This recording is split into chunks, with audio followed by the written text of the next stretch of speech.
ഹോട്ടലിൽ ഭക്ഷ്യവിഷബാധ, നിരവധി പേർ ആശുപത്രിയിൽ. കുണ്ടറ കേരളപുരത്താണ് സംഭവം. അൽഫാം കഴിച്ച ഒരു കുടുംബത്തിലെ 8 പേരാണ് ആശുപത്രിയിലായത്. സംഭവത്തിൽ ഭക്ഷ്യസാധനങ്ങളുടെ സാമ്പിളുകൾ ആരോഗ്യവകുപ്പ് ശേഖരിച്ചു. കുണ്ടറ കേരളപുരം കുറ്റിയിൽ ഹോട്ടലിലാണ് ഭക്ഷ്യവിഷബാധയുണ്ടായത്. ഒരു കുടുംബത്തിലെ 8 പേർ ഹോട്ടലിലെത്തി അൽഫാം ആവശ്യപ്പെട്ടു. ആദ്യം ഇല്ല എന്ന് പറഞ്ഞെങ്കിലും 10 മിനിറ്റുകൾക്ക് ശേഷം അൽഫാം നൽകാം എന്ന് അറിയിക്കുകയായിരുന്നു.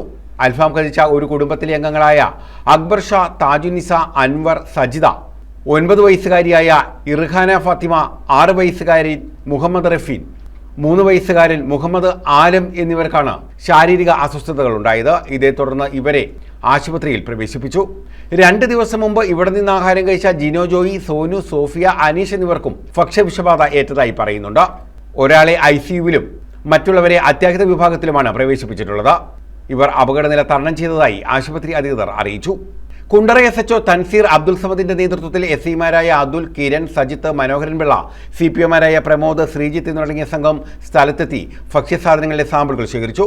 ആരോഗ്യവകുപ്പ് അധികൃതരും സ്ഥലത്തെത്തി നടപടികൾ സ്വീകരിച്ചു. ഹോട്ടൽ അധികൃതരുടെ മൊഴിയും എടുത്തു. സംഭവത്തിൽ അന്വേഷണം പുരോഗമിക്കുകയാണെന്ന് ആരോഗ്യവകുപ്പും പോലീസും അറിയിച്ചു. News bureau, Kundara.